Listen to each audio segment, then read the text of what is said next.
तो मैं उन लोगों से इजहार अफसोस करता हूँ जो लोग मेरा पेड ग्रुप ज्वाइन नहीं कर पाए और एक अच्छी तैयारी से महरूम रहे। और उन तमाम लोगों के शुक्रिया मुझे मिल चुके हैं जिन लोगों का टेस्ट आज का अच्छा हो गया है।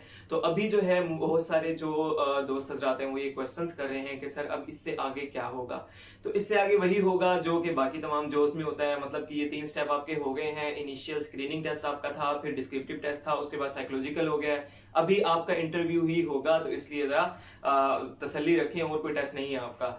अच्छा जी, तो सबसे पहले तो ये एक क्वेश्चन आ रहा है कि व्हाट इज नेक्स्ट। तो ये मैंने आपको बता दिया कि अभी जो है आपका इंटरव्यू है इसके बाद। अच्छा, उसके बाद देखते हैं यहाँ ये क्वेश्चन जो है ना बड़े कैंडिडेट्स कर रहे हैं कि सर एक सीट के ऊपर कितने जो कैंडिडेट्स हैं उनको कॉल की गई थी साइकोमेट्रिक टेस्ट के लिए, क्योंकि हमें तो ऐसा लगा कि तमाम के तमाम लोग जो हैं जो डिस्क्रिप्टिव में पास हुए थे, सॉरी जो डिस्क्रिप्टिव जिन लोगों ने दिया था उन तमाम लोगों को साइकोलॉजिकल के लिए बुला लिया गया है। तो ऐसा नहीं है। साइकोलॉजिकल के लिए उन्होंने हाफ कैंडिडेट्स कर दिए थे। अगर तब 30 थे तो अभी 15 कैंडिडेट्स, 12 से 15 कैंडिडेट्स का आप जो है वो रखें हिसाब कितने कैंडिडेट्स को बुलाया गया है। तो फिर भी कई कैंडिडेट्स कह रहे थे कि सर हमारे हॉल में तो बहुत ज्यादा जो है वो स्टूडेंट्स थे, तो ये किस तरह है कि अगर 15 कैंडिडेट्स को बुलाया तो फिर तो ये ज्यादा हमें लग रहे थे।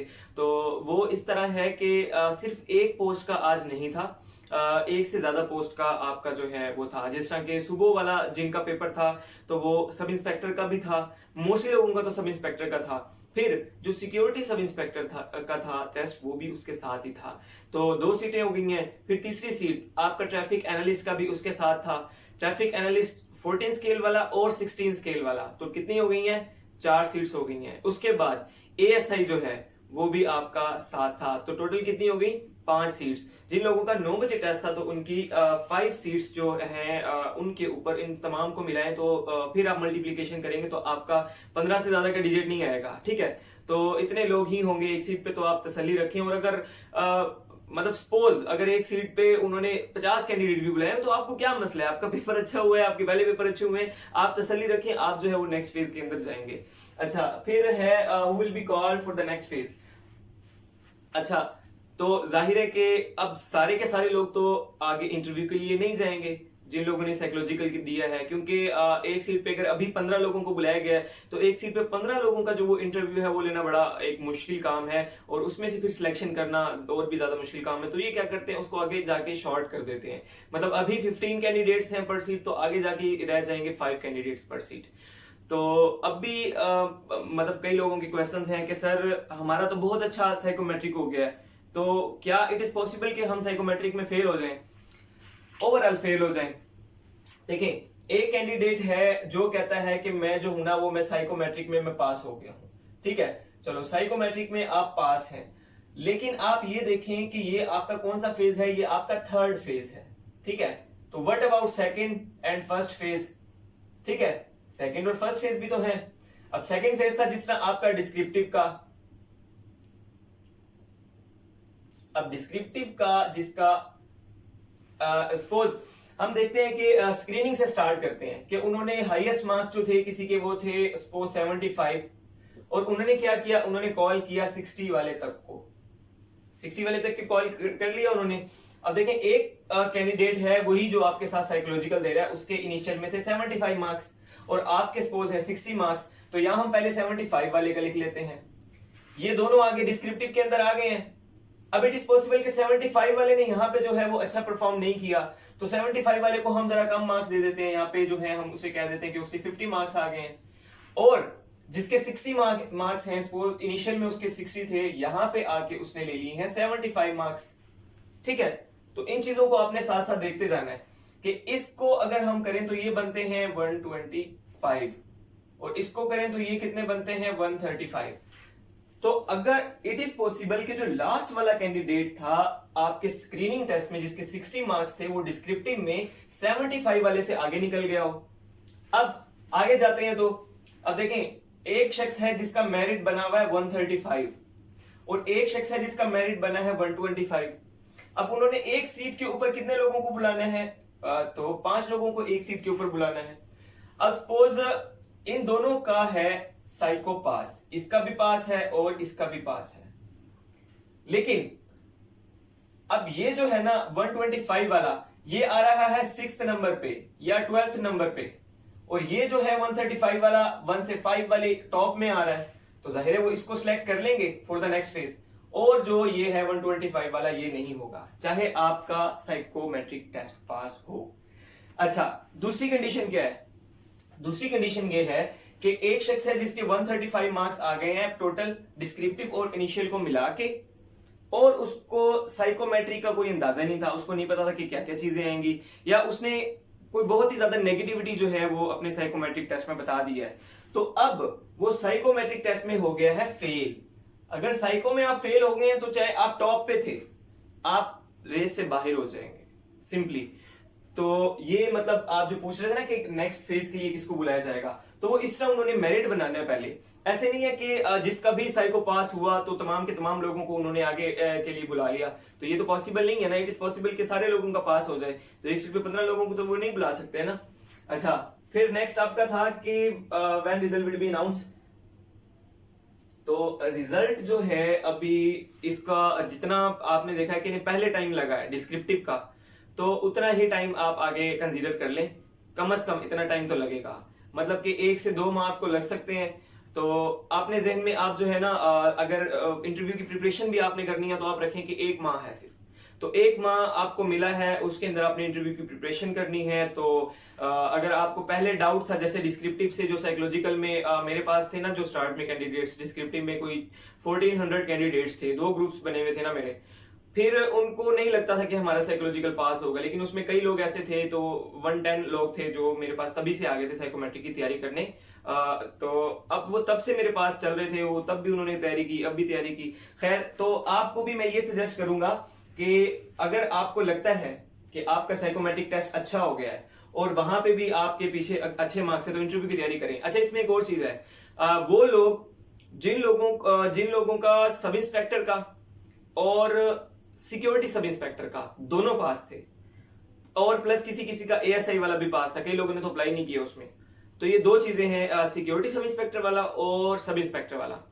सिक्योरिटी सब इंस्पेक्टर की सीटें हैं कम और सब इंस्पेक्टर की सीट्स हैं ज्यादा।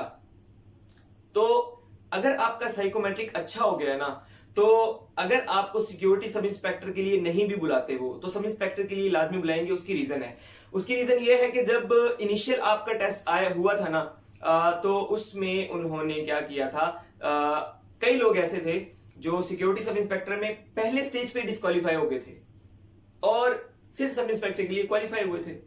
फिर उनमें से कई लोग थे वो तो चलो डिस्क्रिप्टिव में भी निकल गए, लेकिन कई ऐसे थे कि वो सब इंस्पेक्टर में ही आगे आए, और कई हैं जो दोनों में चल रहे हैं। अब जो दोनों में साथ चल रहे हैं ना, उनका अगर साइकोमेट्रिक पास है तो एक में तो उनको लाजमी, जो सब इंस्पेक्टर वाला है उसमें तो उन्हें लाजमी कॉल आएगी, तो वो लोग जो है ना लाजमी तैयारी करें। और अच्छा, अभी क्वेश्चन क्या था, रिजल्ट कहाँ? हाँ, ये मैंने आपको बता दिया कि कम से कम आप 1 महीने का अपने माइंड में रखें और इंटरव्यू की प्रिपरेशन जो है वो भी से स्टार्ट कर दें, क्योंकि अब आप 3 स्टेज जो है समझ लें आपकी क्लियर हो चुकी हैं और अब आपका इंटरव्यू जो है वो बाकी है। What was marks division in psychometric? अच्छा, अब कई लोगों का ना ये क्वेश्चन आ रहा था कि सर अब हमें स्टार्ट में उन्होंने 118 क्वेश्चन दे दिए हैं एक सेट के अंदर, फिर 60 क्वेश्चन दे दिए हैं, फिर 45 क्वेश्चन दे दिए हैं, तो ये सेट्स जो उन्होंने दिए हैं कि कितने किस क्वेश्चन के कितने मार्क्स थे इसके अंदर। तो पहले दिन से मैं आपको बता रहा हूं कि साइकोमेट्रिक के मार्क्स नहीं होते हैं इसमें। या तो आप जो है आपकी पर्सनैलिटी उनको अच्छी लगी है तो आप साइकोमेट्रिक में पास हैं, और आपकी पर्सनैलिटी उनको अच्छी नहीं लगी है तो आप साइकोमेट्रिक में फेल हैं। इसके अंदर वो नहीं है कि मार्क्स प्रॉपर आपको दिए जाएं कि अगर आपको पहला सवाल आपका ठीक है जी 1 नंबर मिल गया, दूसरा गलत है तो आपको 2 नंबर मिल गया। इट इज पॉसिबल कि कोई इंट्रोवर्ट पर्सन है बिल्कुल, और वो पूरे साइकोमेट्रिक के अंदर उसने शो किया है कि मैं इंट्रोवर्ट हूं, कहीं भी उसने जो है एफिशिएंट बनने की इतनी कोशिश नहीं की कि मैं बताऊं जी मैं तो लीडरशिप की खुसूसियात भी मेरे अंदर हैं। तो इट इज पॉसिबल क्या उसका पास हो जाएगा साइकोलॉजिकल, क्योंकि वो स्टेबल जा रहा है अपनी पर्सनैलिटी के अंदर, ठीक है।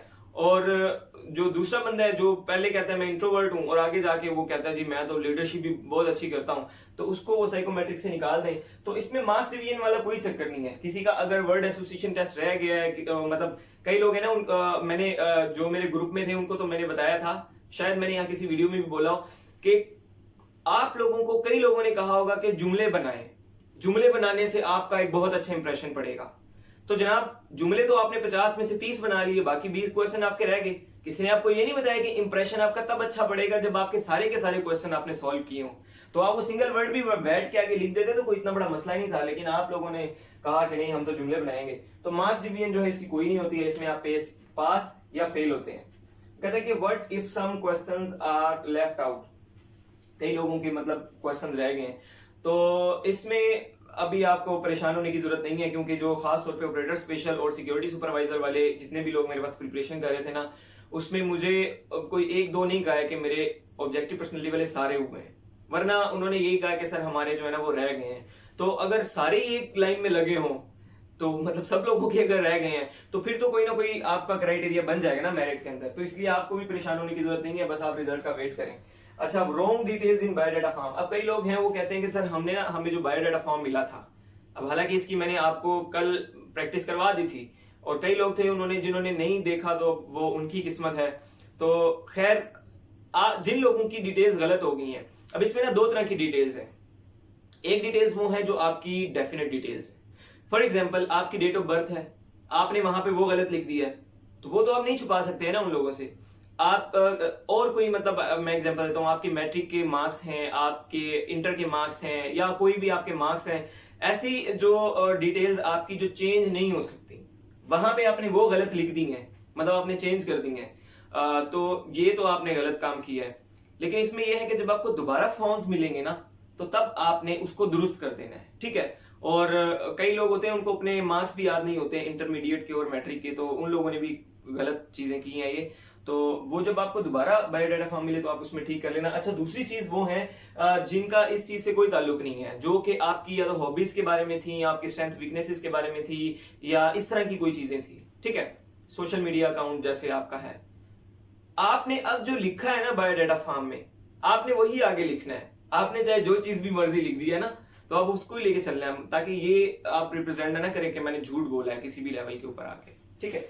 अच्छा, फिर आप इंटरव्यू प्रिपरेशन का पूछ रहे हैं, तो इंटरव्यू प्रिपरेशन इंशाल्लाह हम अपनी, जैसे पहले मैंने करवाया है ये साइकोमेट्रिक का, तो इंटरव्यू की भी इस तरह अभी तो मैंने शेड्यूल वगैरह कुछ नहीं बनाया है, लेकिन मैं जो है वो इंशाल्लाह एक दो दिन में ये काम भी हम स्टार्ट करेंगे इंटरव्यू वाला। तो आप लोग उसके लिए राब्ता कर सकते हैं, नंबर मेरा ऑलरेडी होता है डिस्क्रिप्शन के अंदर। तो किसी को भी कोई मसला मसाइल या कोई क्वेश्चन हो तो मुझे वैसे मैसेज कर सकता है। तो बहुत शुक्रिया आप लोगों का, अल्लाह हाफिज।